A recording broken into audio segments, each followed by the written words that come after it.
What up? See? Even Minoko was gonna wave at you because he's awesome. Welcome in to part 14. Getting stretched out, getting ready. Of Therapist Plays Expedition 33 with a Therapist, part 14. Do leave a thumbs up. Leave a comment down below. Follow the links in the description. All that fun stuff.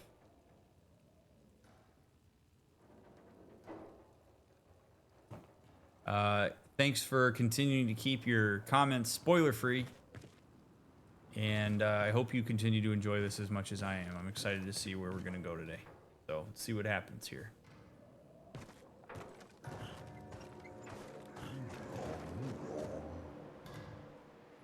We're going to go talk to some folks. Alright, we already talked to this guy.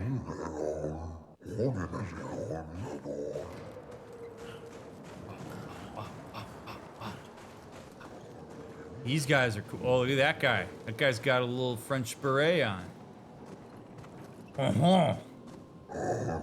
Beautiful weather today, albeit a tad warm for my liking. Too warm, really. Before the fracture, our ancestral home lay high above the heavens, on mountains tipped with crystal clouds. Blossoms of snowflakes graced our every breath. The blizzards of yesteryear were a sight to behold, quite invigorating to experience.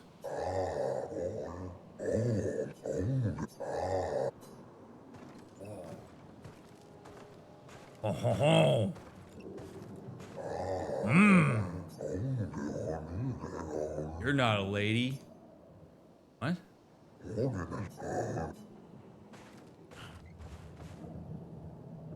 I don't get to decide whether he's a lady. She's a lady. She says she's a lady, she's a lady. These guys having a good time over here.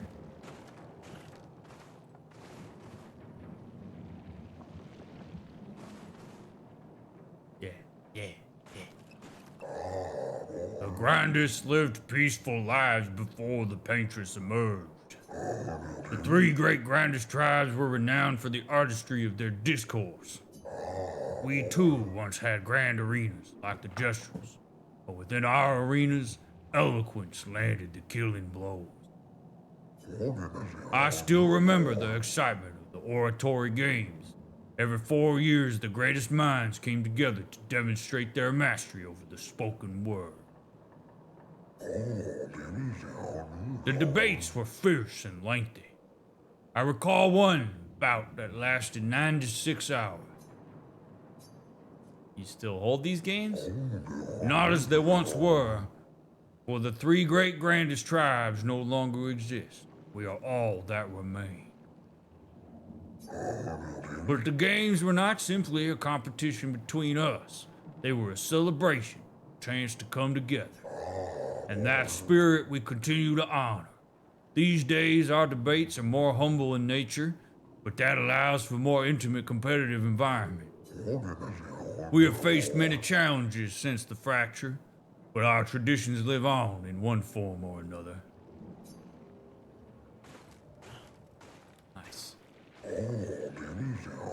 One more time, just like Minoko showed us. Almost, yeah.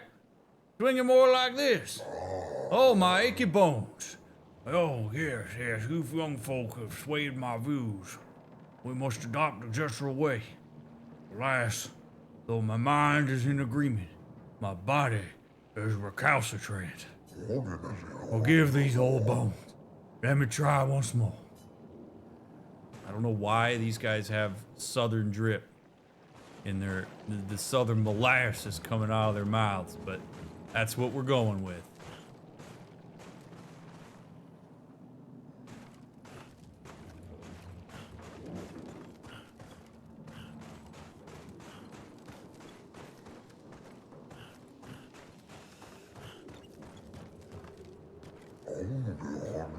It is as it ever was. Enemies abound, but we hold firm against those who would wreak havoc upon our home. I shall soon rekindle the flames of the great forge and cast our defenses anew. You use weapons? Of a sort. Between the wrongs of deception and violence, we have chosen the lesser evil. We are well versed in methods of misdirection through the skillful application of sound. As you have surely seen with the bell we gifted to our furry Gestal friend oh so long ago. Perhaps some of our designs might be of use in your journey. Yeah, this trade. Let's complete a quest to unlock this item in the shop. Oh, baby.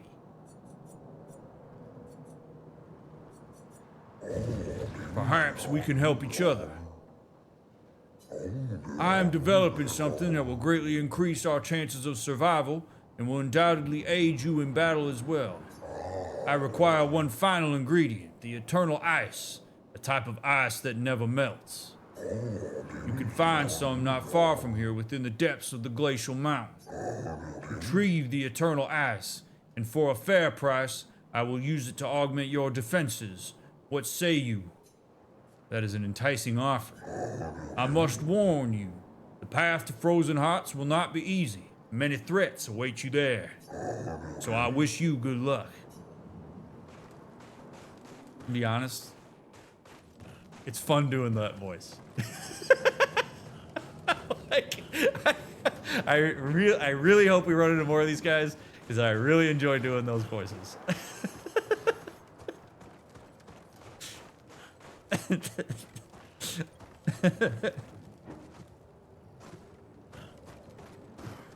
You, sir.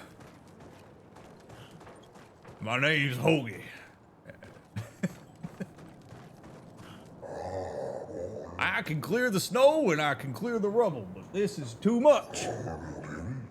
Must we dispose of this thing? It does not obstruct the way, it is simply there.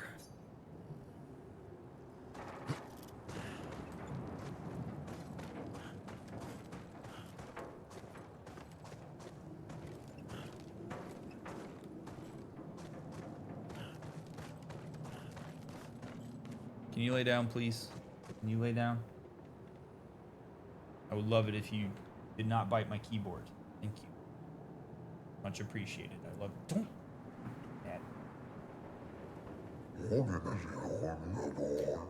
As some of us forget the history of our people, I thought it prudent to begin recording what I can. That is great to hear. Right then? Oh no. I record everything in my mind. If someone forgets our history, I will simply tell them. But what if you forget? Well, let me think on that.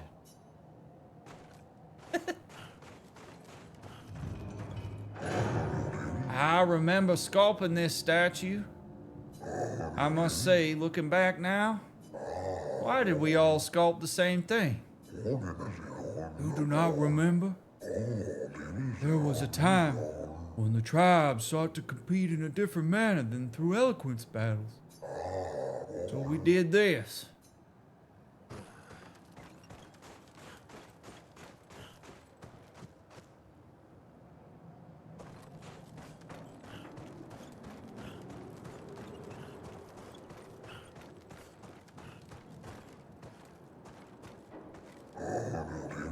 It was pleasant meeting the merchant, but these could have become perilous. We did well to return. There's too much we don't know about the crater. Neverons are fierce.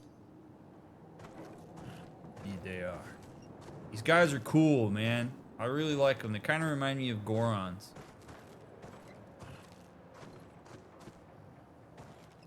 I would love to see an eloquence battle for sure. Kind of like the Eldar. Or not the Eldar. The Elcor. Eldar is 40k. Playing so much 40k. Elcor. With great enthusiasm. It's good to see you here in New Lumiere. Ah, look at these swords. Damn, we're getting really close to the monolith. Look at that thing.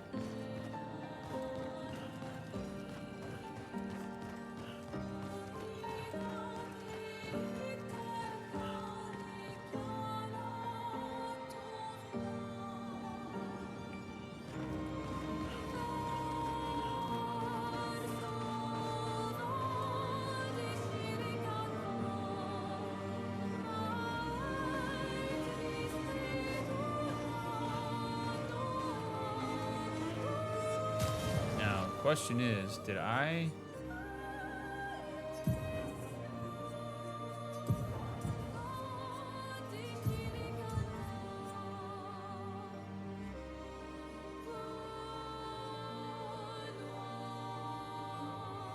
I don't remember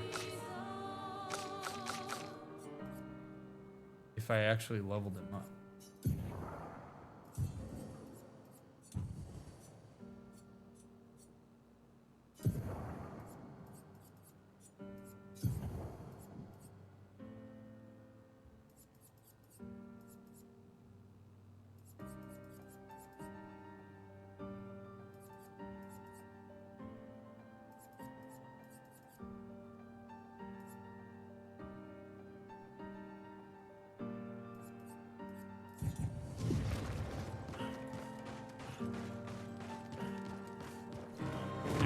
Oh, we can still get Esky.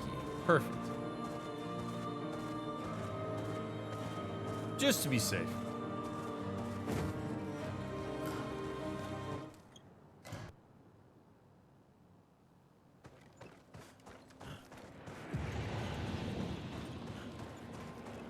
Cause I can't remember. It's been a couple days. I think I did. If I was a betting man, I'd put my chips down.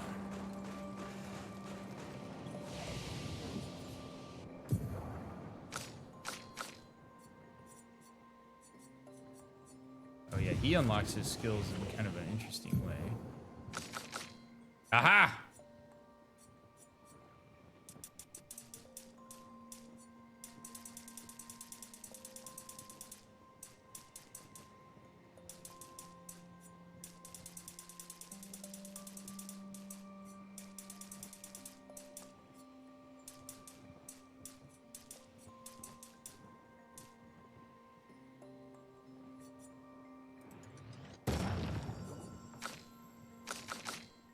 Why we look?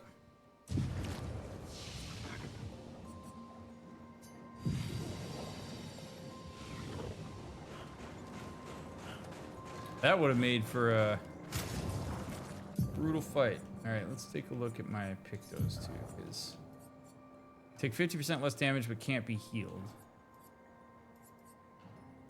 1 AP per gradient charge consumed. 25% increased counterattack damage. Okay, first hit dealt and taken deals 50% more damage. Base attack has 1 extra hit. Alright, I'll get a feel for him first. And then we'll deal with it.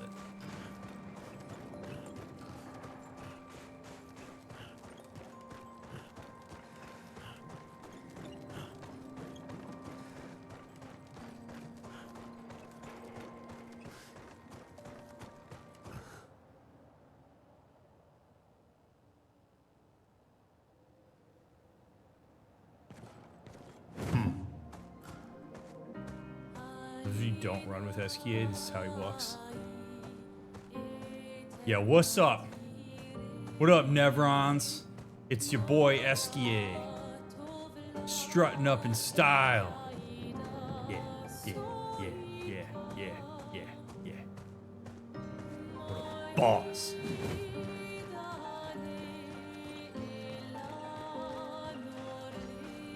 Dude's awesome. What's up, guys?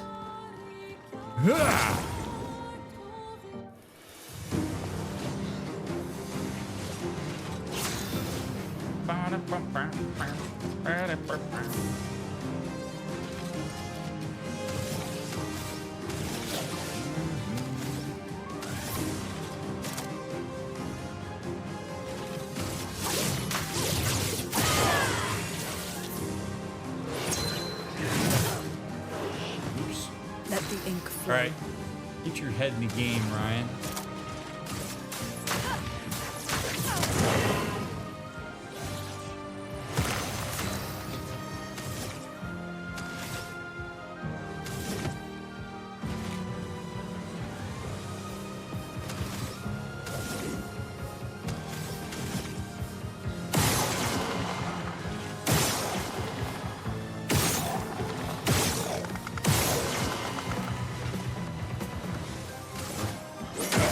Oh shit, that's not what I do. Your turn to dance.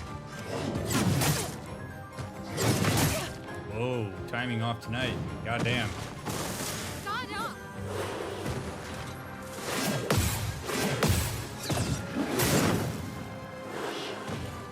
Gotta jump. Gotta jump, Brian.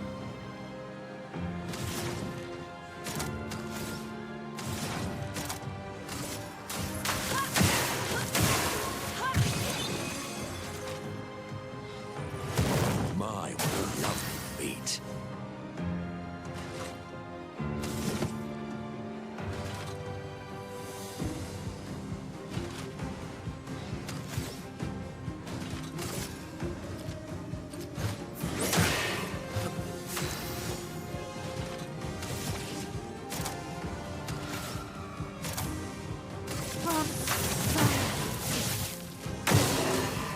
Your turn to shine.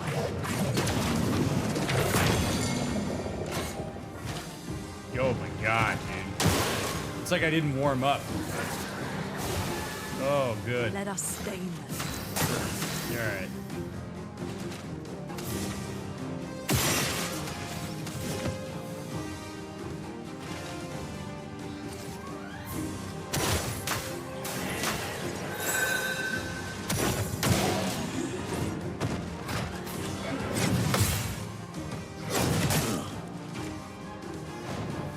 Nice.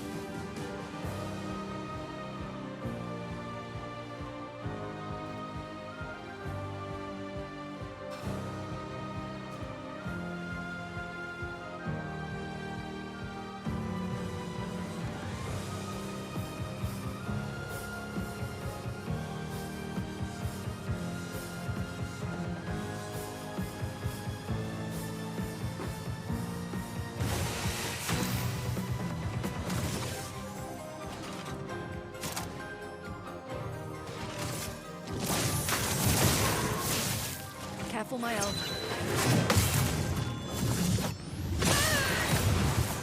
It likes you.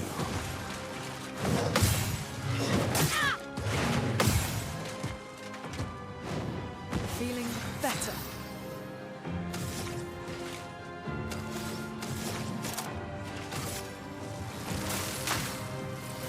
Lightning, strike.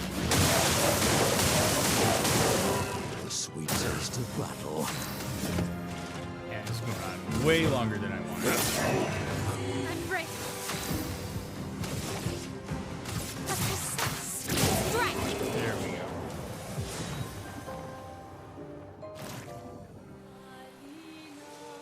Yeesh.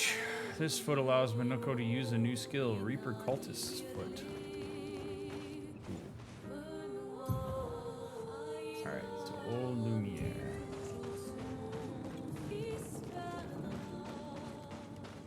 Verso. Glacier Axe.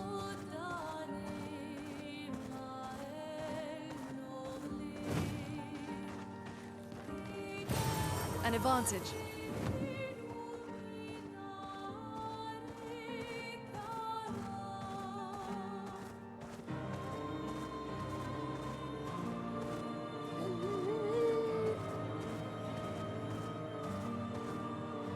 I mean, come on. Come on. Come here. Needy boy needs to be on my lap. Okay. Okay.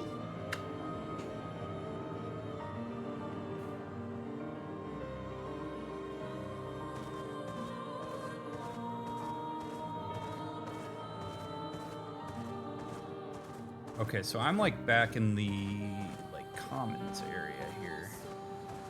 Swimsuit on. Oh, we have another Gestal beach here. Another beach, bruh.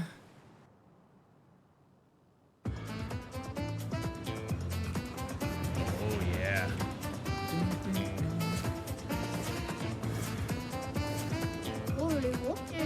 Welcome to the most fiendish challenge of all. What is this place? We call it the Gestal Ascension. Golgar used to suck at climbing, so she built this to hone her skills. Only a few Gestrals managed to reach the top, but those who did are so proud that they decided to live there and never come back. If you reach the top, they'll most likely welcome you as a hero and offer you the ultimate Gestral reward. Oh, baby. Challenge accepted. Let's go.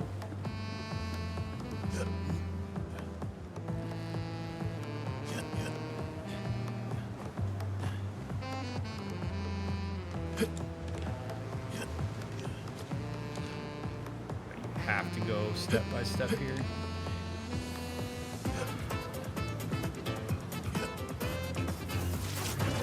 At least you get to like totally vibe out while you do this. Like slay that sax king.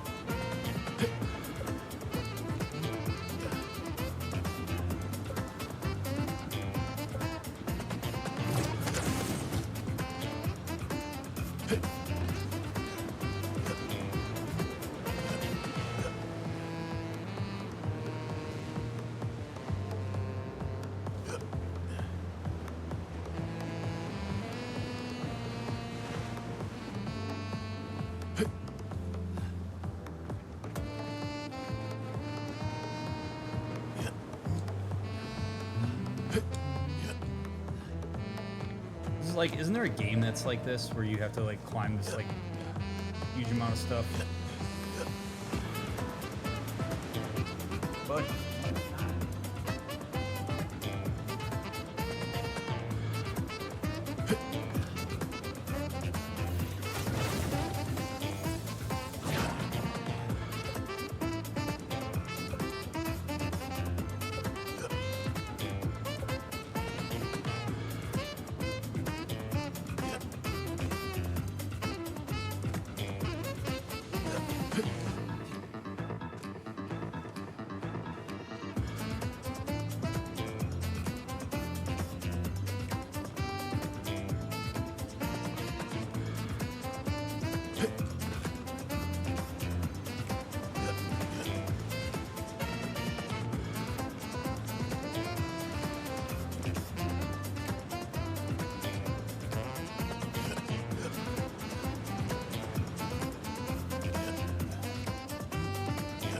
wow, this goes way up.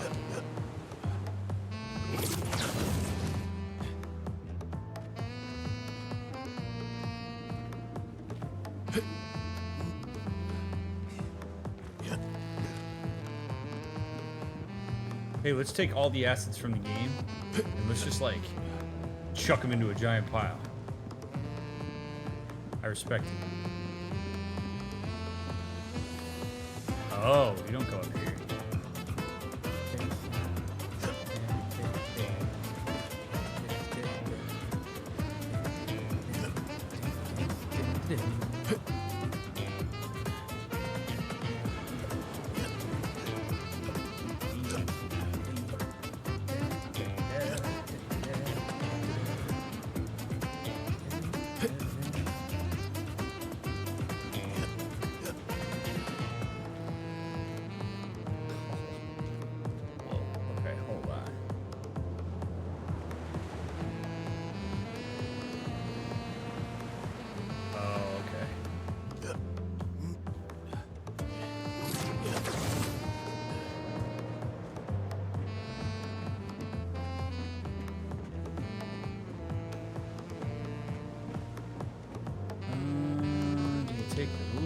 We got a choice here.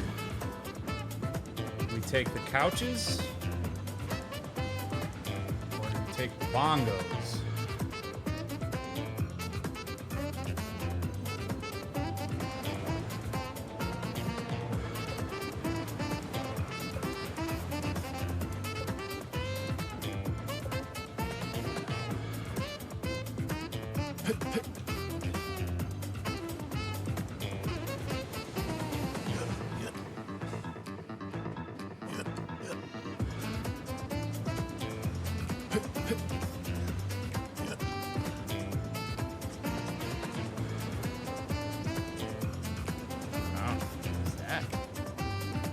Flower person?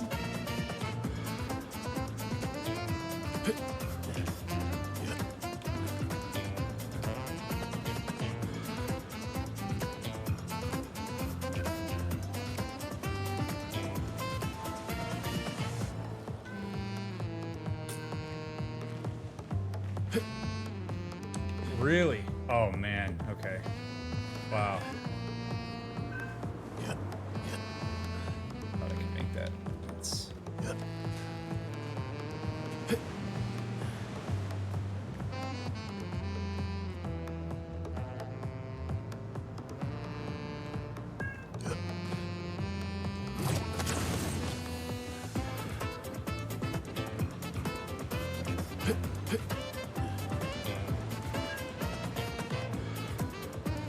No! Oh no! I hit the jump button. But I hit it too late. That sucks. Alright, we'll give it one more chance. Who am I kidding? We're all free tonight.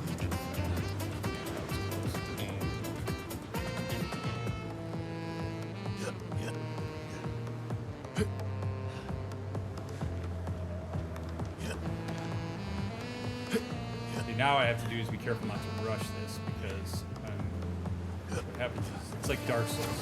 You get annoyed that you died and then you rush and then you die more instead of taking it with the same level of care you took the first.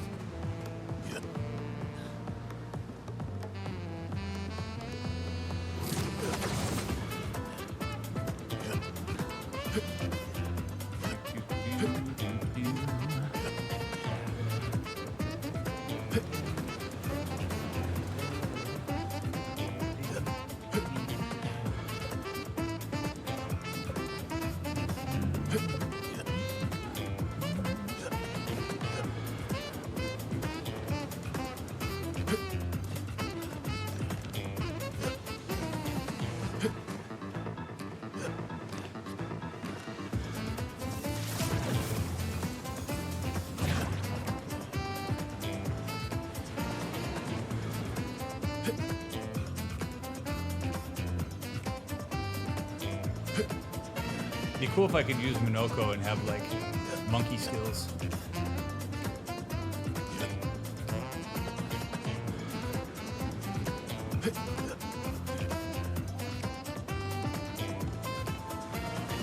So when you do that, you recognize the annoyance and keep being careful. Yeah, so part of the reason that you generally will do better the first time is because it's a novel experience, you are likely to try to observe as many things as you can, and you don't have the experience of like the frustration yet of like having failed, right? So you're extra careful. You observe, yeah. When you like die, if you experience frustration around that and you engage that frustration, you're likely to start taking for granted things that are no longer novel. And so you will make more mistakes because you're not putting the level of care and observation into it. I mean, it's not like I've run this obstacle course 1,000 times where I know it like the back of my hand.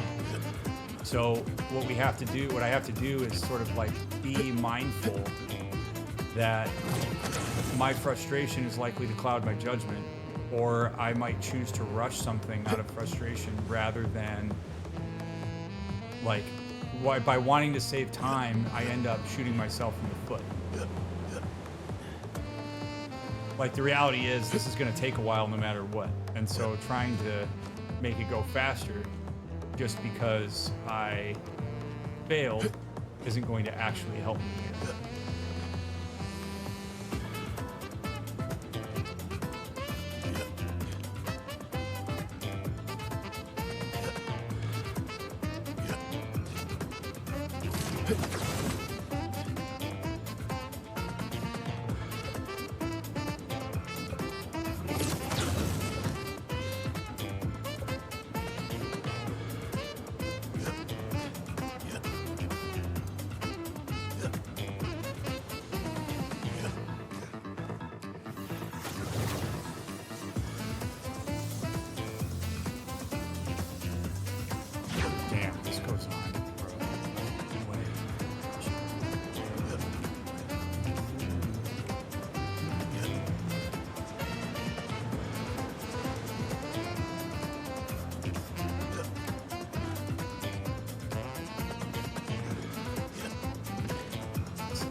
want to know if I can get up on this edge.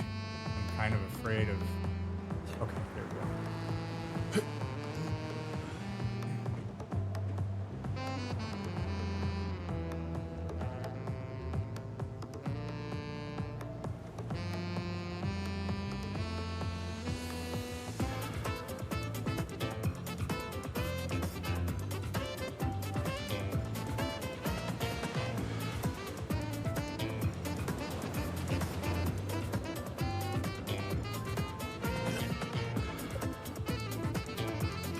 Yep, I was worried about that. I thought that might happen. Didn't feel right, and I tried it anyway.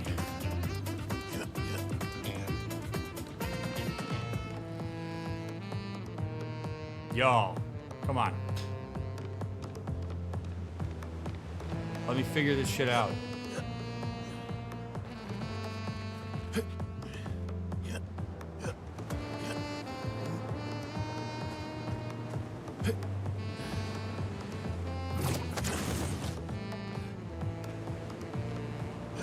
All right, I was back and forth on that, so.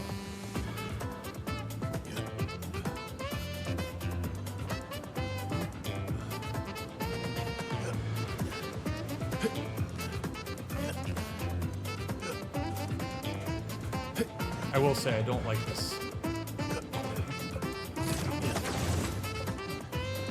Thank God the music is a joy to listen to.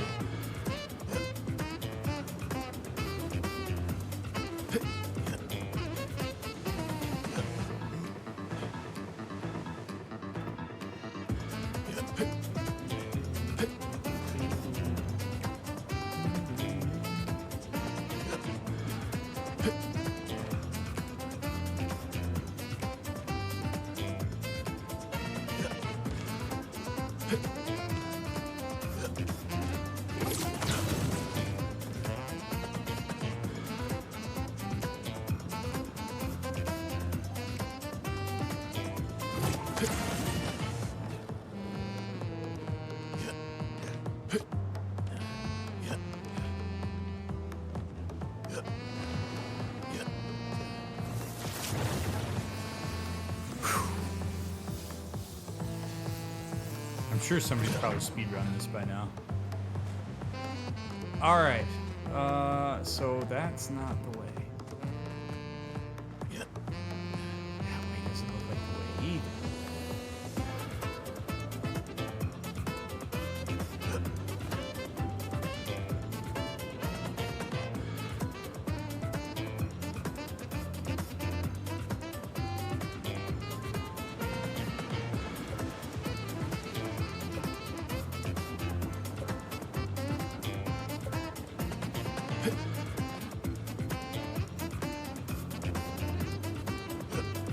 Okay. Weird, from back there, that did not look right, but here we go. Ooh, that was a cool little trick, making me think that that was just one continuous little dealio.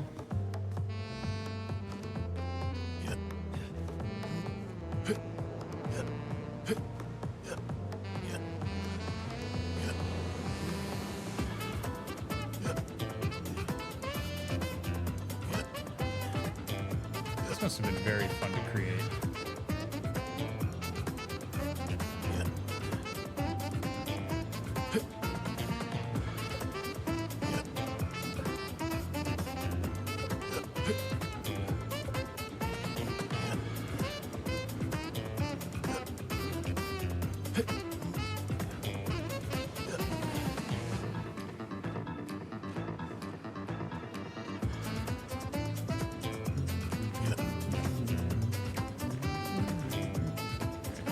Drum here.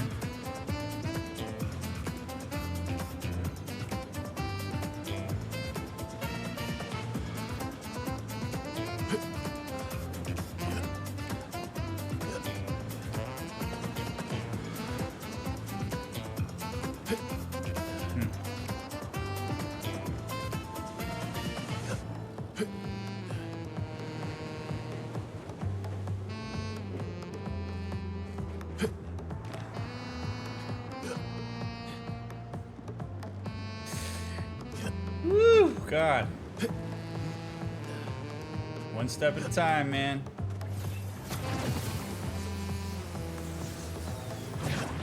Hey.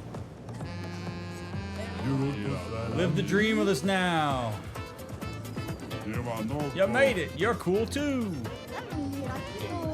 Oh, one of us.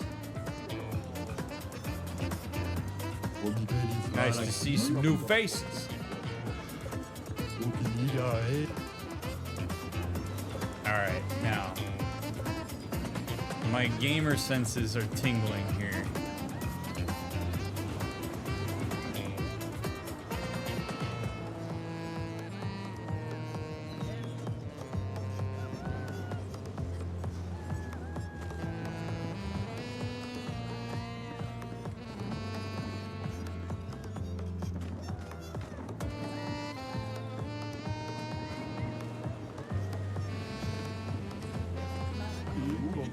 Welcome to the crew.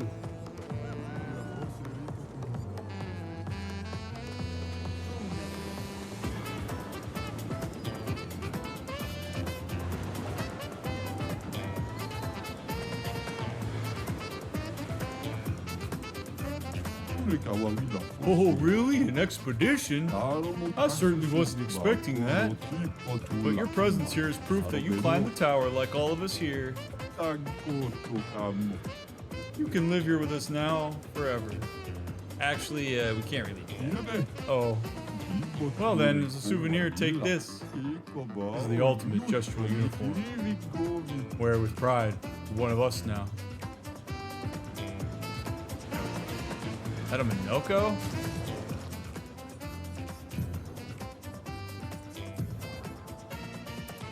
Oh. Come on. Are you kidding me?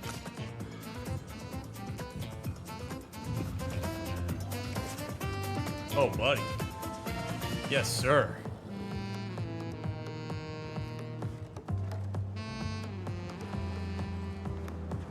Yeah. So, with the swimsuit, we swan dive, baby. Yeah. Oh. Woo.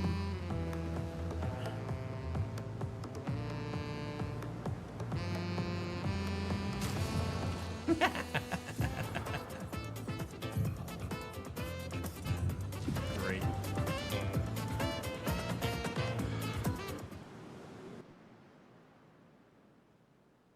Fantastic. Excellent.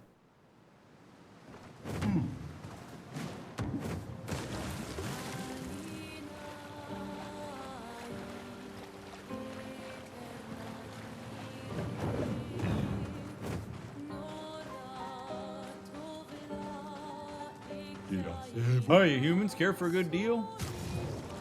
We got Verso with the hair up and a ponytail for Luna. Don't mind if I do. Verso, my man.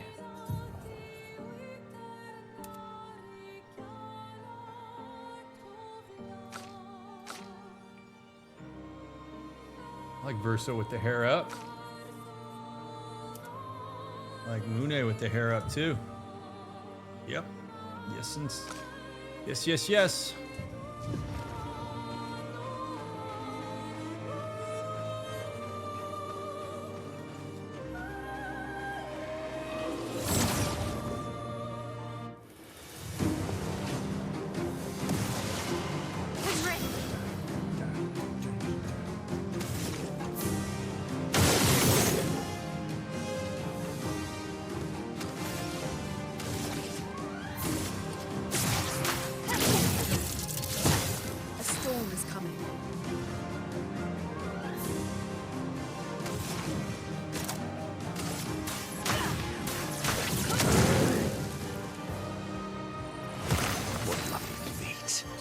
Switches stance to fire.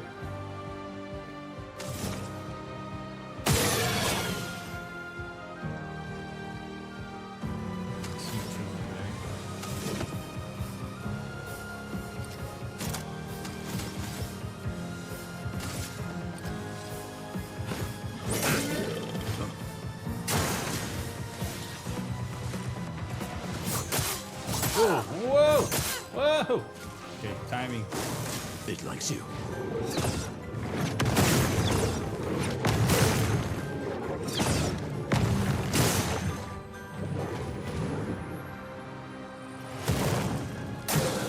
Your turn to shine.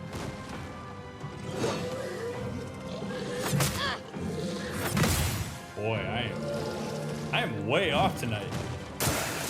Foolish move.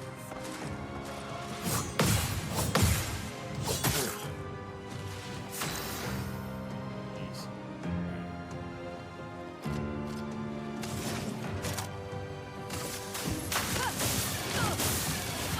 Oh God, an absorb. Lumiere, watch out!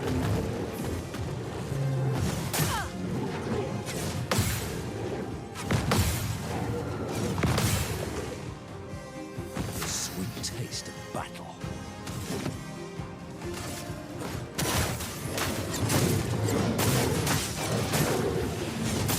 Noko's freaking awesome. You kidding me?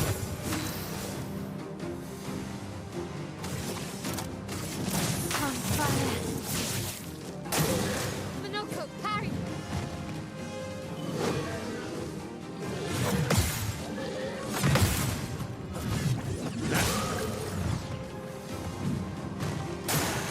Foolish move. Oh, the stupid ass bleeding.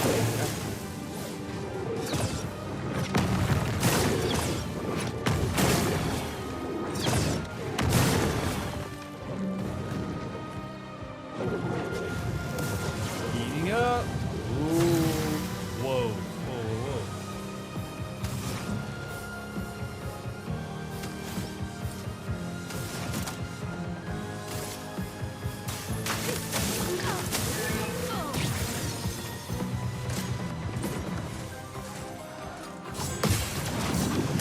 Ah.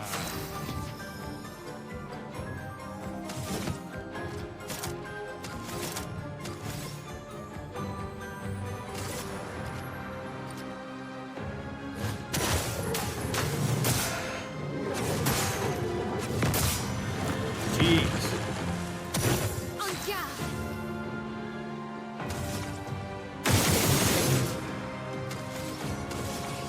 Oops. One too many. Parry! Oh, that works.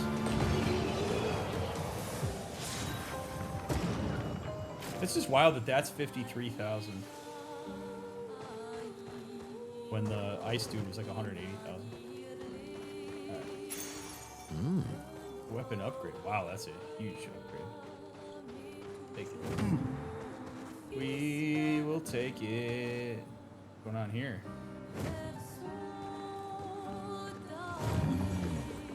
What?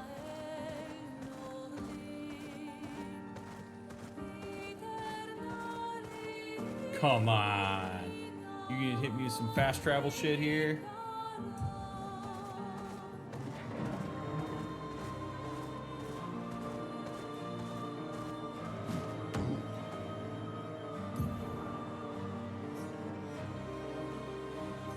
Sweet. Alright, well. Let's go to the camp before we go any farther here. Because now that we have Minoko. Well, these guys a little gestural with. Minoko seems fun. Oh, yeah. Bet you guys got up to lots of trouble together. That obvious, huh? You guys getting us into more trouble now? An appropriate amount of trouble. I've spent some time with Gestrals. I'm not sure we had the same definition of appropriate. Ah, let me guess. You've been to one of their arenas? Reigning champion. Naturally. Naturally. Minoko's. Oh, yeah. Bet you shit. got. Oh, You God. guys get. Ah, Reigning. naturally. feet. Really?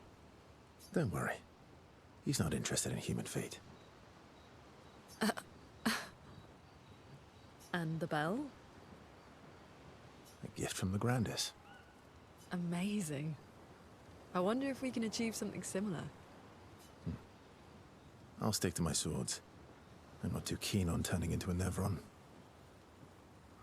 If we combine this with Pictos, could we selectively use Nevron abilities in battle? Okay, you seem busy. I'll come back later.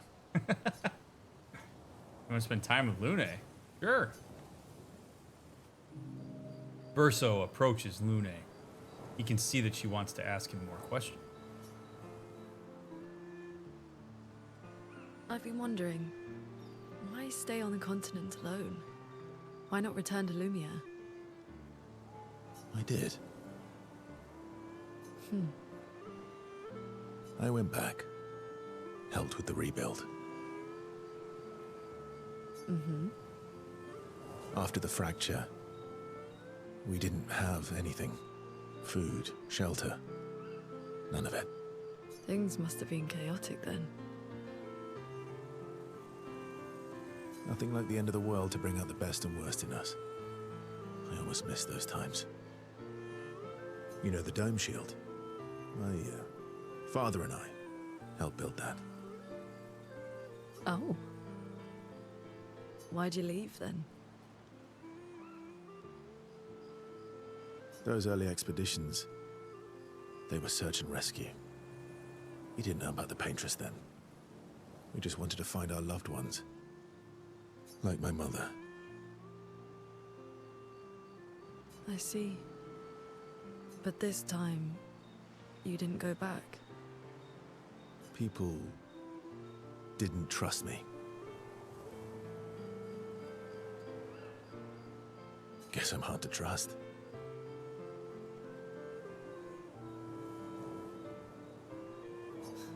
Perhaps.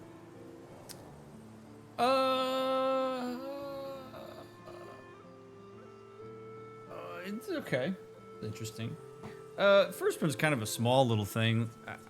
Verso's opening up here, I think, because Lune, one, they have time together, so they're starting to build rapport. They're starting to experience adversities together, and that will bring people together, just by virtue of the intimacy that comes along with a shared experience. But Lune just sort of engaging him that way, plus the rapport they've built, is leading to an openness as it relates to self-disclosure. This is why trying to rush people into self-disclosure is not generally a good idea. Let time and experience and stuff build up, and people will often naturally start to open up just by virtue of the development of the relationship. So it's cool that we get to see a little bit of this. The maybe I'm hard to trust thing, I think, is probably Verso falling a bit too far on the sword and personalizing the lack of trust. Trust is a two-way street here. So you may be hard to trust, but also the people around you may not be particularly trusting. And that's a coexistence that I don't really ever think gets talked about enough. Like, it's not always that you're just untrustworthy. It's that the people that you're engaging with, for whatever reason, whether it has to do with you or whether it has to do with other circumstantial factors or histories, they're not trusting of you. And if you too heavily fall on the sword for that, it takes, I think, a little too much accountability. It's hard for me to say more than that, given that I don't have much context for all of that. But you do want to be careful there not to see it as this one-sided deal with trust. Guess they thought I knew more than I did. Which is understandable. It's a tough thing. When you go, what he's describing is something that I would venture that any veterans who are watching this who have seen active combat might relate to. And you get deployed, you go out into the front lines, and you come home and you've had an experience that the people at home have really no way of actually fully understanding. And there's not really a ton of articulation you can do to get people to understand it. Like, people could conceptually understand what it would mean to go away from Lumiere and try to recover bodies and see gestrals and all this shit. Like, they might conceptually understand that, but the only people that really truly are going to understand that are the people who were there with you. And so when you come home, you have to deal with this like sense of detachment from the people around you, because there's a gap in the capacity that people have for empathy. And how people handle the anxiety that comes along with that can make or break relationships sometimes. And so if he comes back from this experience really realizing that they don't know even remotely as much as they ever thought they did, kind of the experience that we are having getting over here, then people might assume he knows more than he does, and if he's not giving them info, may worry that he's being withholding in some way or have some sort of agenda. And now, not only do you have people who can't empathize with you, they don't necessarily trust you, by really no fault of your own. That's what makes this so complicated. I can only imagine what that was like for him. It would be quite an isolating experience. And it's why people will fall back into their packs. Of like, okay, well, I'm gonna just keep hanging out with my friends that studied abroad with me because they're the only ones that really understand that really important part of my life, and I want that inherent empathy. I'm gonna stick with my expedition then, because I feel detached from the people around me because they didn't experience this thing. I mean, that's a very common human experience. So I say this is a lot of empathy for him of what that must have been like. And now even here, he had this experience that happened so long ago, and he's just like kind of isolated all of it. Doesn't mean, and he has feelings about it, and he has thoughts about it. And how do you share it with people who couldn't possibly understand? Really tough. Halfway to the monolith, I was betrayed. Barely escaped. Kind of killed my interest in returning home. What about you? Do you miss home? Ooh, that's actually pretty good.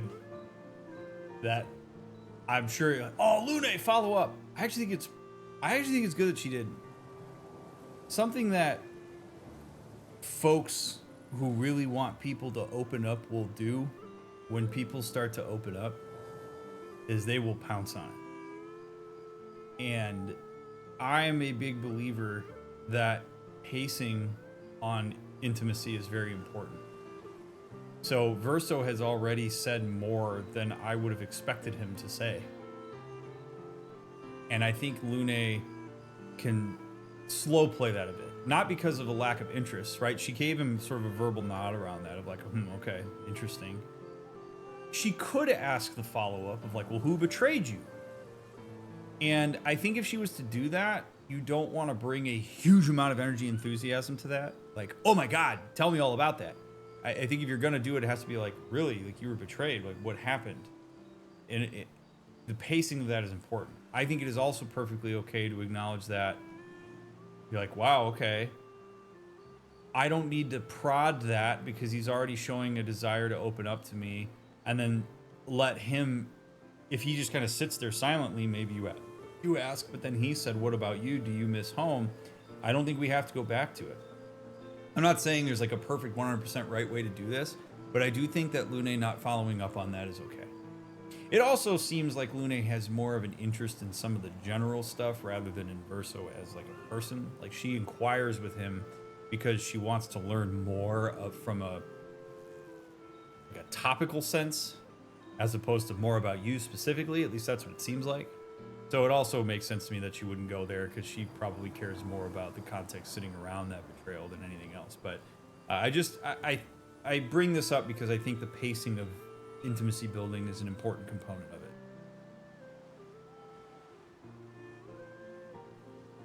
I spent my whole life studying the paintress and the monolith. This is where I need to be. She didn't answer the question. This is a sort of a personal pet peeve of mine, but it's also one that I see professionally people get in trouble with all the time. which is, especially in early relationships, you can't expect people to read between the lines if you don't directly answer their question. Somebody asks you a direct question, either answer it or say, I'm not, or say, you could say, I don't know, or I'm not comfortable answering that, and then answer like she did. But there's an evasiveness. Well, I don't know if it's an intentional, I don't know if it's an intentional evasiveness. Some people do this because they think that they're answering the question because the answer is in their head. Like maybe her answer is yes, but, and she gave the but the yes is not actually implied in their interaction because they don't know each other well enough. Like he asked her a direct question, do you miss home? She could say yes or no. She could give context around that, but she said, he says, do you miss home? She goes, I've been studying the painters my whole life. This is what I need to be. That's then left to Verso's interpretation on what that means. Like there's lines you have to read between there, and people are generally terrible at doing that. So this is just sort of a word to the wise on better communication. If somebody asks you a direct question, answer the question. And then if you want to provide like more context around it, by all means do so. Or say, I don't want to answer that, if you don't want to answer it. What a long-winded way to avoid answering the question. Oh, look at that. See, Verso sees what I saw. That's good. Now, but here's the problem, right? Is he read that as her being intentionally invasive.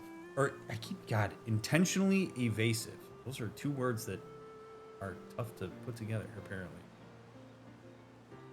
I don't love that in the sense that he thinks that that's something she's trying to do. She may believe she answered the question, and now his probing of that looks like he's a bit on the offensive or trying to take some degree of power in the interaction. So rather than assume that she is evading him, he might just say something like, I appreciate that, but I asked you if you miss home. That's a better way, I think, than to just call her out on it like this, because you don't know that what you're calling out is actually what you're calling out. Yes, there are things I miss. She bails him out. Cool. You paint such a vibrant picture. If you must know what I really miss of viennoiserie. Oh, good answer. I miss those too.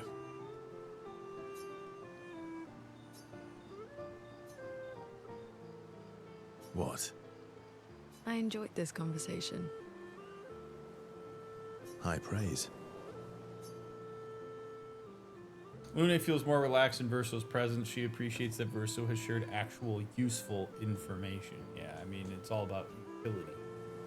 The more Verso learns that, the more he might learn. So this is where... these are the moments where, like, I really like being a therapist, but I also wish that more people would naturally do what I'm about to say, which is, and this is a skill. These exchanges, particularly when appreciation for the exchange is acknowledged, is an opportunity for you to integrate into your mind the pathways to intimacy with a person. And I don't mean like sexual and romantic intimacy, though it certainly can apply there. I just mean like relational intimacy. One of the ways that you can build intimacy with Lune is to bring a level of utility to your communication with her, to bring information and knowledge, little nuggets that she didn't know before. There's a deep appreciation for that, and if you can tie it to a personal story, that's great. Verso seems to be very much more interested in how people, like where they come from, what they miss, what they've experienced. And if you're Lune, you go, I shared a little bit about what I missed from home, and Verso seemed to appreciate that, and I got something out of him as well. Okay, so in my engagement with Verso, here's the types of things I need to keep in mind that he needs in order for us to build intimacy in addition to what I need. So many people get way too focused on what I need instead of saying like, okay, I was able to also bring something that he needed. And if we're both doing that, then we're inherently going to get what we want out of this if we're both paying attention to it.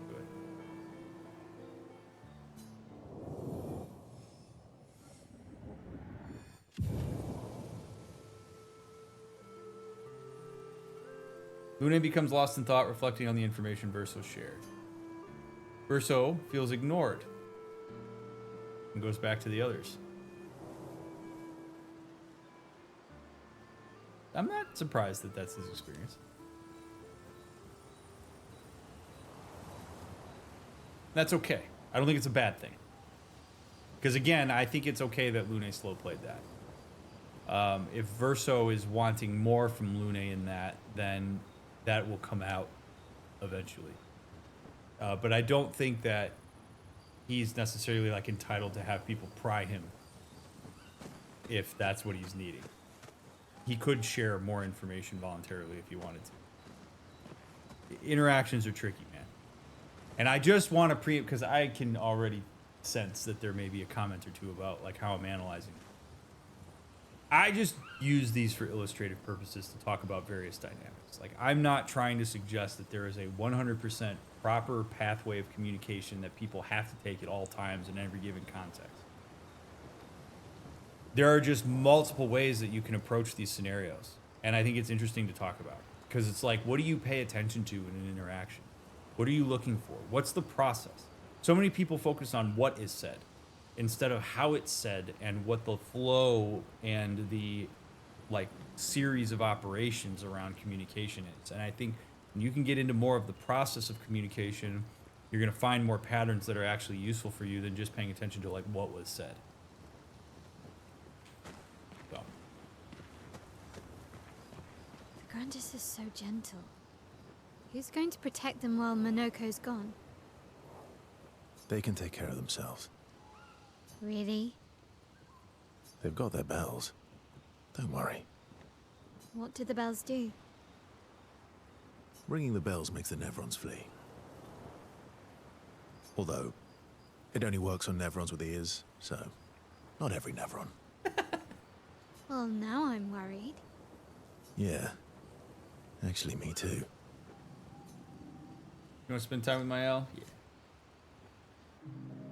Verso joins Mael, who's throwing rocks by the lake.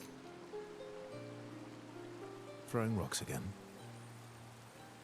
Mm-hmm. You should try. Now Verso doesn't know this. I wouldn't expect him to know this. But we know. That is a pretty significant opening and vulnerability for Mael. Because obviously this was a shared experience with Gustav. So when she says you should try, that's cracking the door for him. It's not his responsibility to understand that. But if you do know that, you handle this with care. Eskia would be horrified that we're throwing stones into the lake. Or he'd be super happy because we're sending them soaring on fun little adventures. Oh, so they're like little rock expeditioners. Exactly.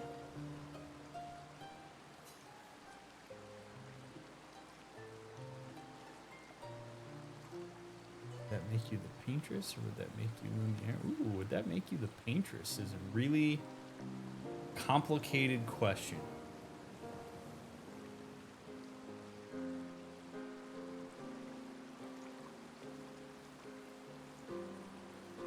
We're gonna ask it. Would that make you the paintress then? Clearly, I'm Lumiere. Let me guess. If I would have said you're Lumiere, she would have said clearly I'm the paintress. I'm launching them on their journey and watching them from afar. Stone after stone after stone. Knowing they'll never come back.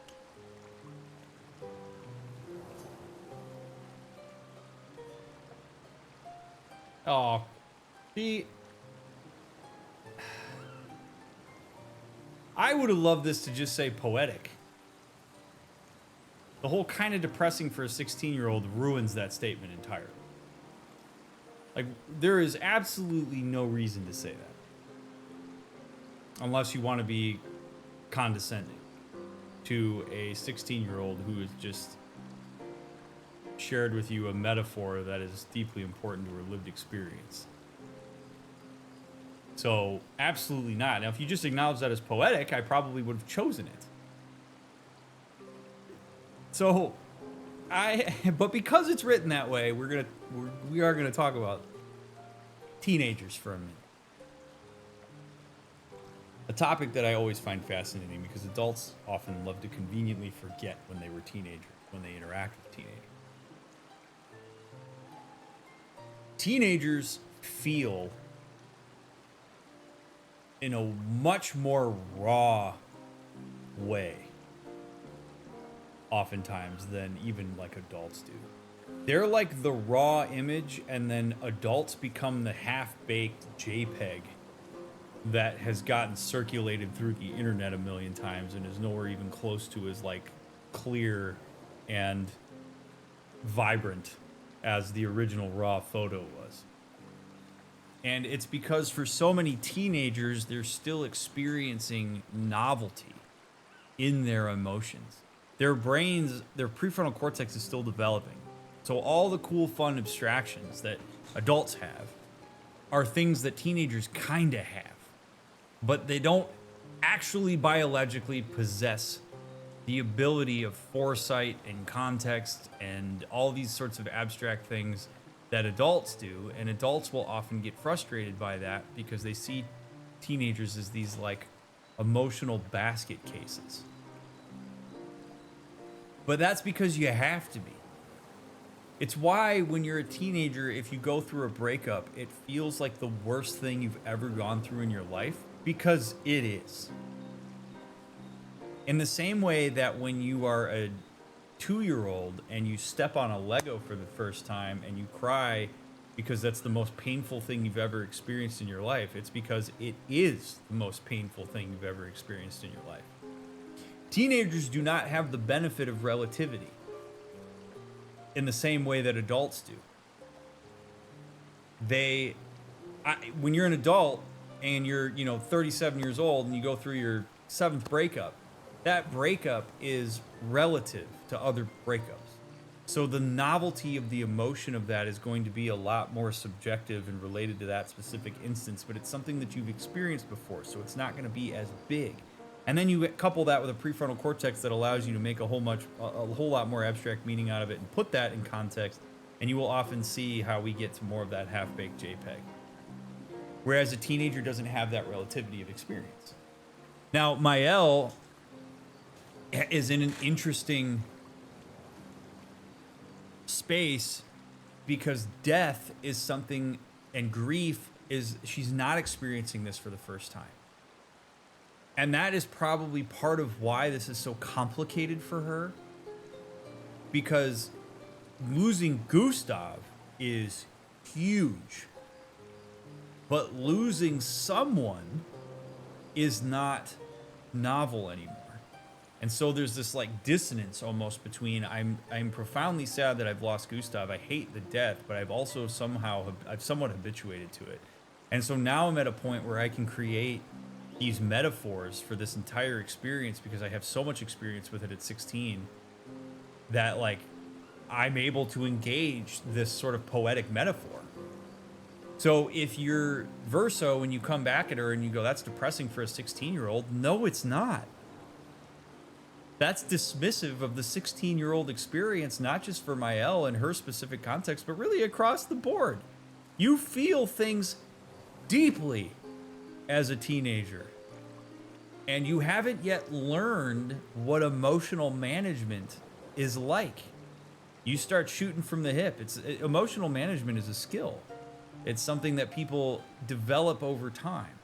And so many adults will engage teenagers as if they're supposed to be adult-like, when one, they don't have the same fully formed brain that you do, and two, that's more often than not about adult discomfort than it is about the teenager. Like, it may well, I don't know that this is the case, but it may well be that when Mael is talking about this with Verso, he says that's depressing because it's tough for him to hear that because it's more raw than the way he's used to conceptualizing it. And it gets him in touch with the emotion of it maybe more deeply than his own conceptualizations of it do. And so if that makes you uncomfortable and then you try to shut her down because you don't want to be uncomfortable, you are doing this relationship and her a massive disservice. So the acknowledgement of this moment and the vulnerability that she's sharing and taking her seriously, which is something that throughout this entire playthrough, I keep hammering home, that people just, they see her as a 16-year-old first before they see the very deeply complex experience behind it. And they engage that instead of her. And if you're her, that's going to feel isolated. She does a pretty good job handling it. But over time, that will drive you nuts. So if I choose poetic but depressing for a 16-year-old, what Verse was saying is all I see is a whiny 16-year-old that doesn't have full context and blah, blah, blah. And then it's an acknowledgement of this label or this of her age instead of her. So if you say, knowing you'll never stop, that's at the very least an empathic attempt to connect with her in the space that she's occupying. And it doesn't see her for the 16-year-old. It sees her for Mael, a person who has enough of an experience to be able to calculate that metaphor in her head and articulate it beautifully to an adult. So if you want to hit the mark with teenagers, you don't want to see them as adults. Ironically, you want to see them as teenagers, but you want to take them seriously in their teenagerness. And that will make a big difference. And knowing you'll never stop. It's a great tone there, too. Nice job, Verso. You get it. Huge. Huge. Yeah. I enjoy depressing poetry too. That's a better way to say that. So much better. That doesn't surprise me. Right? Because now we have a connection between the two of them. Right? The acknowledgement of that the poetry is depressing, but not, that's just an acknowledgement of the poetry itself. Something that we actually have a shared appreciation of. And after she's acknowledged that he gets it, now she says that doesn't surprise me, which shows that she has some level of inquiry into his psychological experience or has some level of hypothesis about him. And now we have intimacy starting. Like, this is fantastic. This is the way that you want to pace this out. Is that what you're writing in your notebook all the time? Depressing poetry. A little risk there, but we'll take it. It's not all depressing. Why, what do you write about? You don't seem like a sunshine and rainbows type. Mostly poetic insults to use on Monoko. I'm currently comparing him to the backside of an owl. Actually, writing is cathartic for me. It helps. Getting the thoughts out of my head and onto the paper. Giving shape to my feelings. This is a really important way to also engage with teens. Not every teen, but a lot of teens will appreciate this. Self-disclosure, but not in a I know better than you kind of way, can go a very long way. This is vulnerable self-disclosure. This is him just speaking to his experience. And even if a teenager doesn't necessarily give you the full appreciation of that disclosure that you might want, this kind of thing can go a very long way. Like, as he's speaking to I struggle, and this is a way that I work to manage it, but he's making it about him. He's not making it about her. He's not saying, I do this and it helps, and you should do it too because you haven't learned the best way to... Like, he's not making this a teaching moment. He's just being vulnerable with her, which is a way of showing respect to the growing development and autonomy of a teenager. I see you as somebody who's capable of having this conversation and hearing me out and hearing my vulnerabilities in the same way that I've asked to hear yours. And I respect you without patronizing you. Very, very, this is an excellent example. I would use this in my human development classroom that I taught at the master's level. I would use this scene to illustrate this because this is a beautiful way of putting it. Can I see? Ooh. Ooh.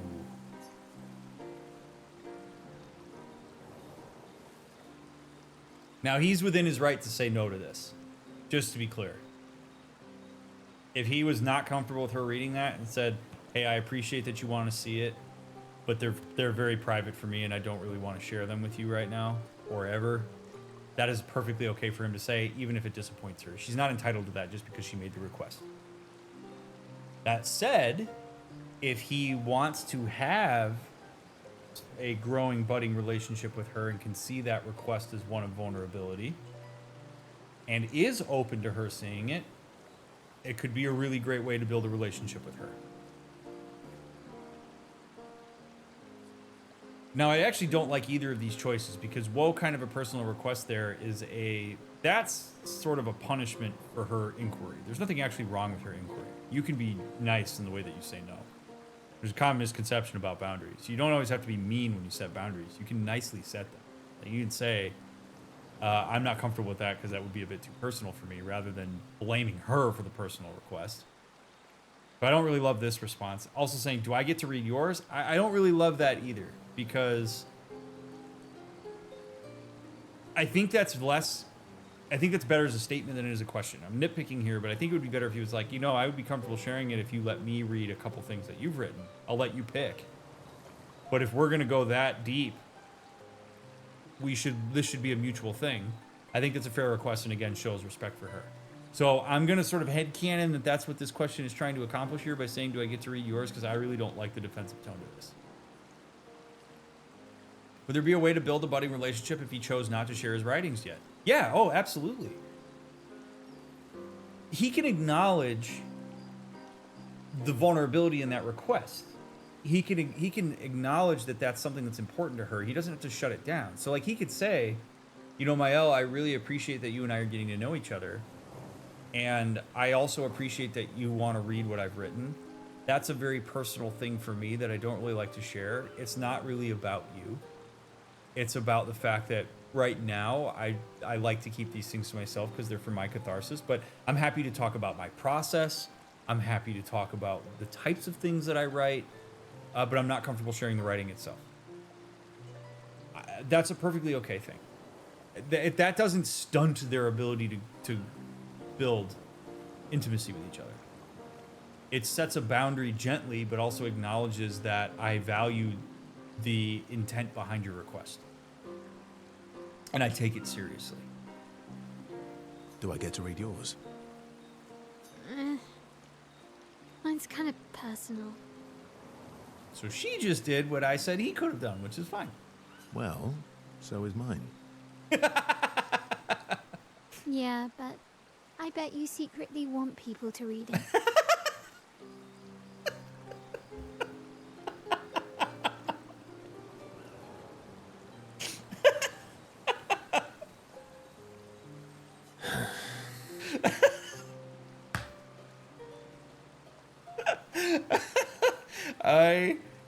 Oh God, it's so beautifully teenager.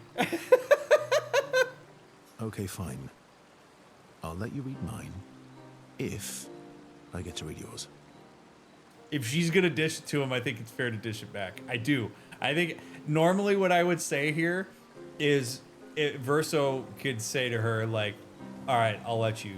And then after you read mine, if you feel comfortable sharing, I would appreciate to see it. But because she clapped at him, I think it's okay to dish it back. And the beauty of this is they're using humor and banter to feel out the vulnerability here. Like, this is not a surface level jokey conversation. They are feeling each other out in a way that's comfortable for them, and that's okay. And it's important to understand this because it means that you can navigate it with more intention. Okay, deal. Boom. Be kind, though. Yeah, I can't promise that. Mael and Verso feel closer to each other. Totally understandable. That's a great interaction. Handled very well by both of them. Mael and Verso spend some time together. Mael proves to be extremely critical of Verso's writing. They go back to the others after Mael is done testing Verso. And you know, I think if you're Verso, this is where... So in all seriousness here, this is where self-esteem and depersonalization are highly important factors to giving yourself a real shot with a group. So self-esteem is not something that you have. It's not a thing that you like capture and hold on to. It's not a piece of a jigsaw puzzle that you plug into the complexity of who you are. It's not even quantifiable. You can't say, my self-esteem is a 71 on a scale of 100. Self-esteem is a process. Self-esteem is something that you actively engage, that you contribute to, that you perpetuate, that you influence, and you do this on a constant basis.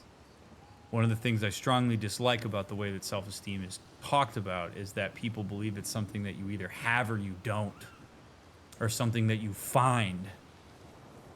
It's not. Self-esteem is something you create. It's something that you manage and care for and spend time growing and pruning and all of that, giving proper sunlight and water to. And the reason that something like self-esteem is important here is because if you continuously indulge insecure narratives, if you continuously pick at yourself, notice the negatives, diminish the positives, make assumptions about people's intentions that are inductive in nature, you're going to have a bad time in situations like that. You are going to personalize things.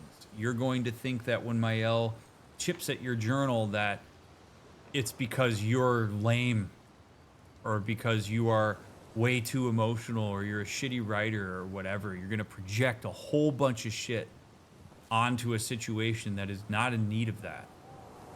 So where self-esteem helps Verso here is to understand that as somebody who has entered the group late, who does not have the time, rapport, and intimacy pre-installed in this group, he is going to have to do more work. He is going to have to hang in there more with some speed bumps than they do.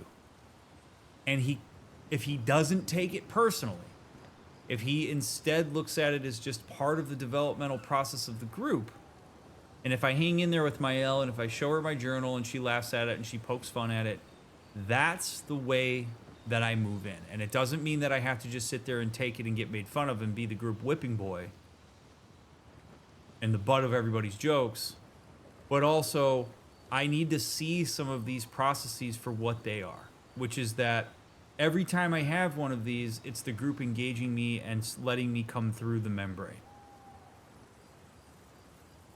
This will save you in so many situations if you can create a self-image that is built around the fact that, like, I matter, I am worthy of engagement with people, and other people have more shit going on than just seeing me for all of my flaws. In fact, most people aren't going to see those. Most people are going to give me the benefit of the doubt, and people who don't, that may be an issue on them, not an issue with me. It will really save you here, but it's important to see self-esteem as a process that you engage with. It's something that you are actively attending to. It's not a plant that somebody hands you. It's one you have to grow from the bottom up. And people have influence on it for sure. Sometimes people, unfortunately, have their seed planted in shitty soil and they have to make up for it and all these sorts of things. But, like, I don't want to kill that metaphor. But Verso has done a really nice job understanding the pacing of the intimacy lanes with the group. And I think that's why he's building these relationships with them in the way that he is.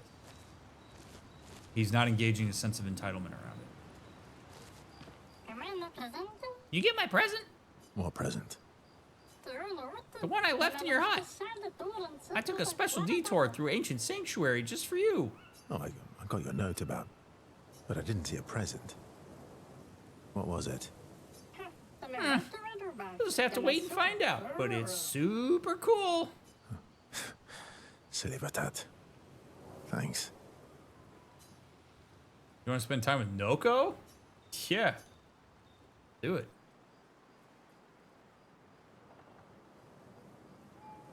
How's my favorite Patat?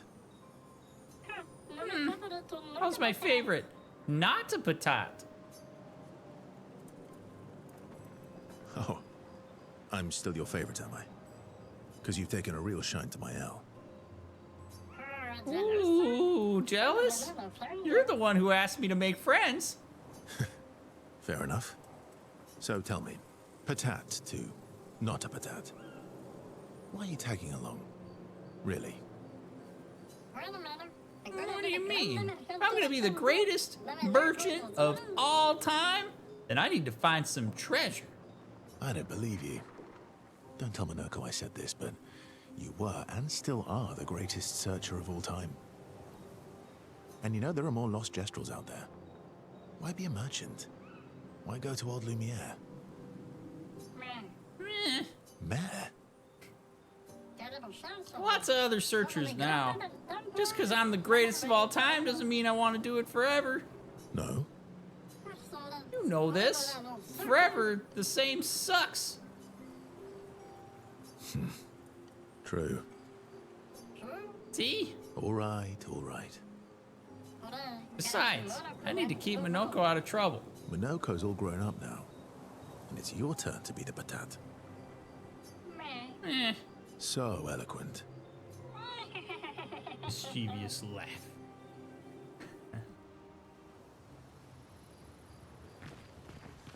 Is Golgra still mad at me?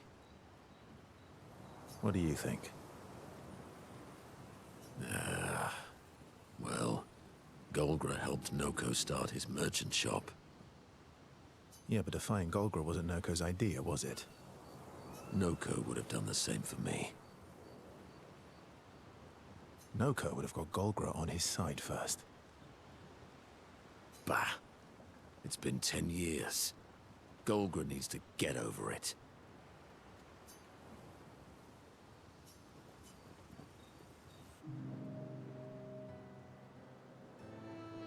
I see you got stronger. Cutscene would be so much harder to take seriously if he was standing in his Speedo. Well, I didn't spend the last few years hiding in the mountains. Give me that saxophone. The mountain where a Pelerin cut you in half and you cried for my help. Yeah, the mountain where a Stalak stomped you, and I had to evacuate you. You want to fight? Well, unlike Gestrals, I need sleep, so I'll pass. Coward.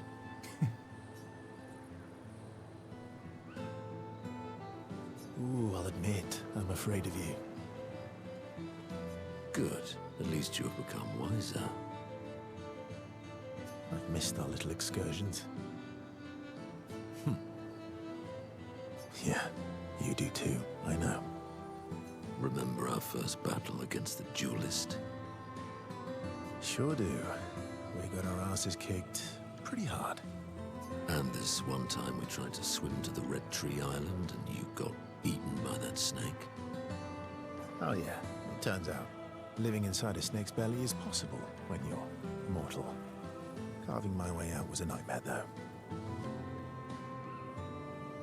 I wonder if Minoko was Noko's size when Burso and he first met. That'd be pretty cool if he was. Remember that time you got stuck under a building for a year? And you thought I went back to the village, so you abandoned me. Good times. Oh, and remember when... Minoko and Verso fall back into the familiar pattern of their camaraderie. Cool. So, what would be kind of cool, again, just I'm just, because why not? Because I can never shut up about this stuff. It'd be kind of cool if the relationship level was already at like 5, and it went from like 5 to 6. A little weird to me that it goes from 0 to 1, given that they've known each other for so long. But I'm sure it's like a game mechanic thing that I don't really know yet. It'd be a nice little detail. You spend a bit more time bragging before going back to the others.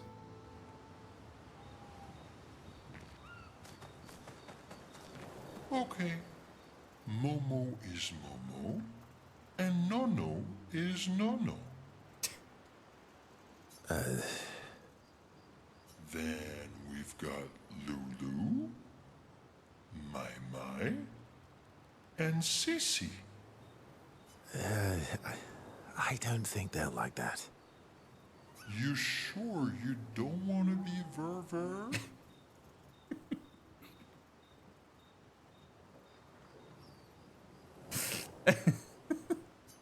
Positive.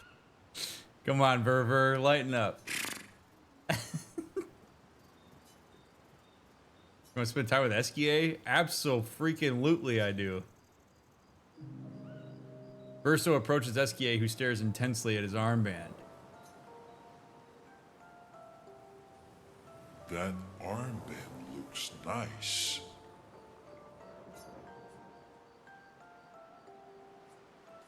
Yeah, I guess it's official. We're part of the disaster expedition now.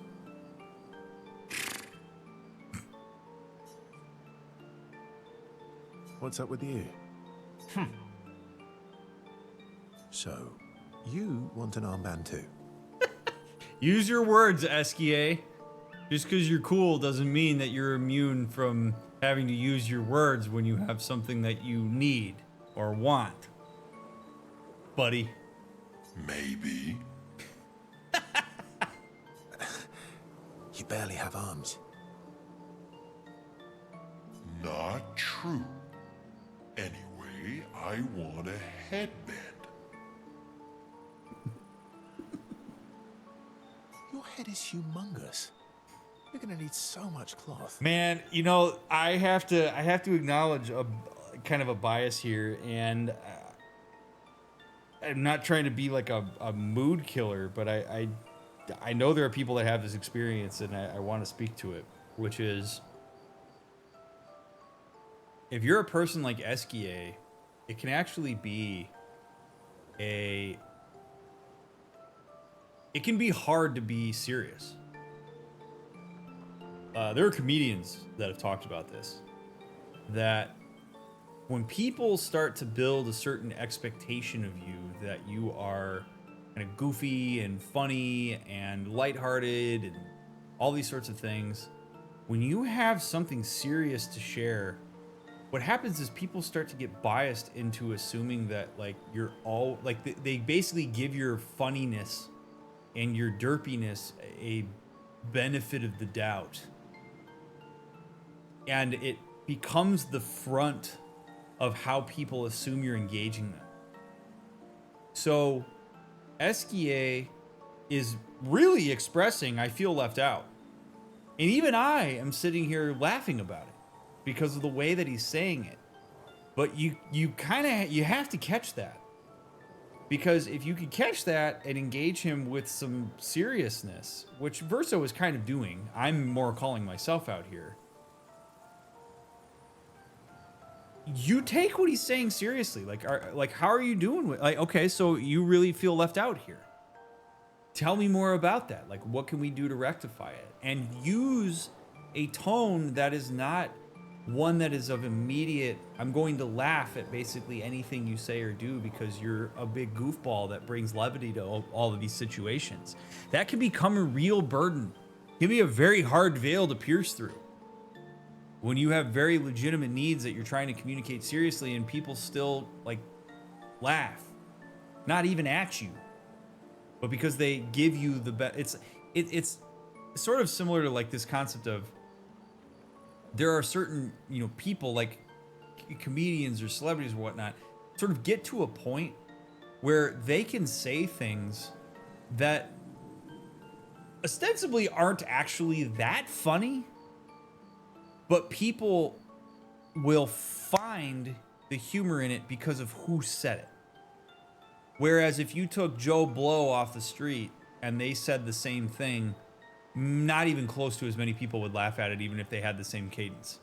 Because who you are becomes a preempt for that. And that's the type of thing that can happen not just with people who are funny. I mean, this is when you throw people into archetypes, it's really important to understand the archetype that you've inadvertently or intentionally put them into, because you have to look through that sometimes to see some of the humanity that sits behind it that has more complexity than just that archetype. Esquier is a goofball.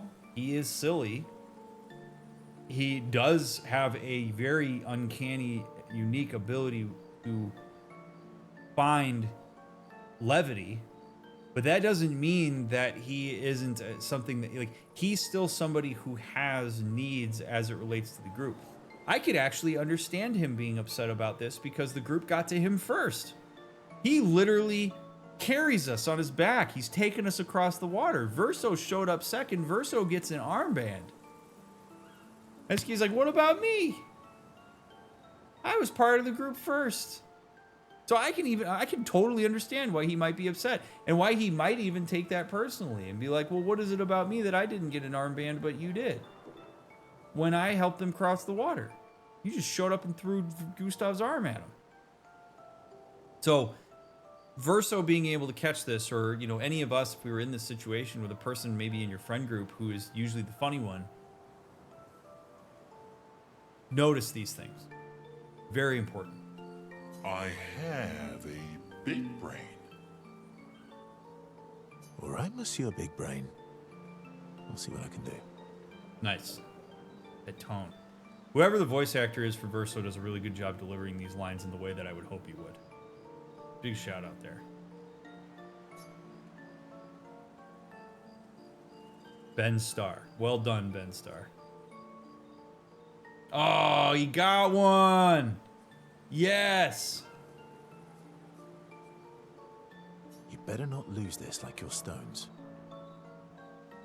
I shall treasure this forever. Yeah. Esquier is even more excited than usual. Yeah. I love this. Verso has given Esquier the greatest gift ever. Esquier is overcome with emotion. Yay. But he got his armband on his head. What if in your friend group you're the funny one and want to be seen as more than just that? Tell your friends. Tell them. Esquier dances around with his armband for a bit before they return to the others.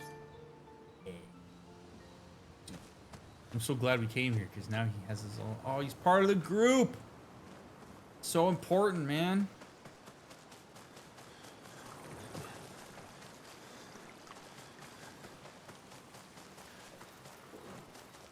I love it.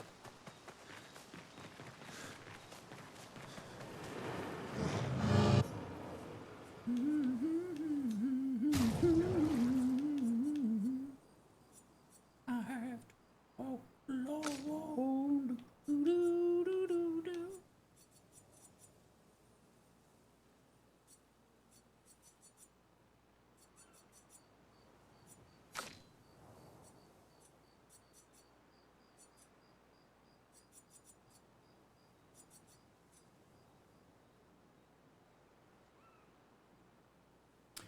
Oh, okay, so this is huge because this automatically applies burn. Alum. Apply burn on self on turn start. 10% increased damage for each self burn stack. Base attack applies 2 burn. Okay, so that's nice, but I don't like that it applies burn on self.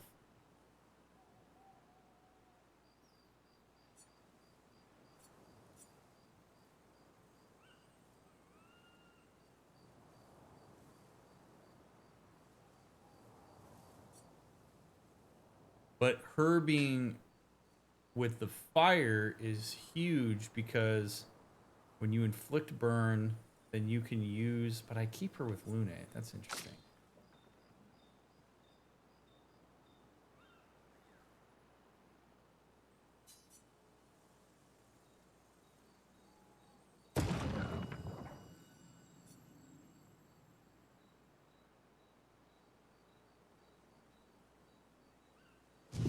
Sandfall, they need to hurry up with the SKA plushie. Is that a thing? Huh.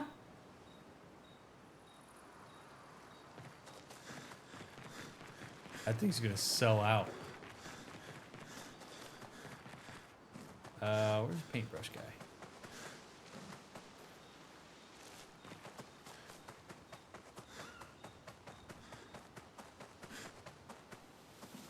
They're working on a plushie? Oh, that's awesome.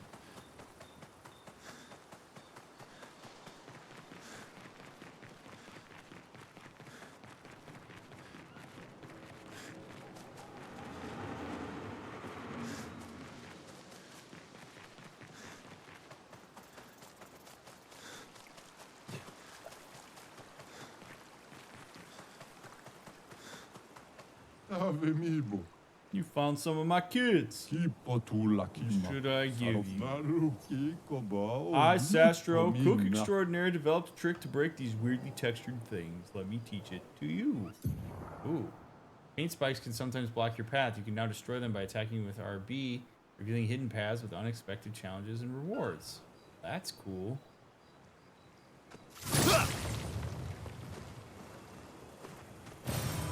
Would you look at that? Neato. Thank you.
These are... Pull guard down.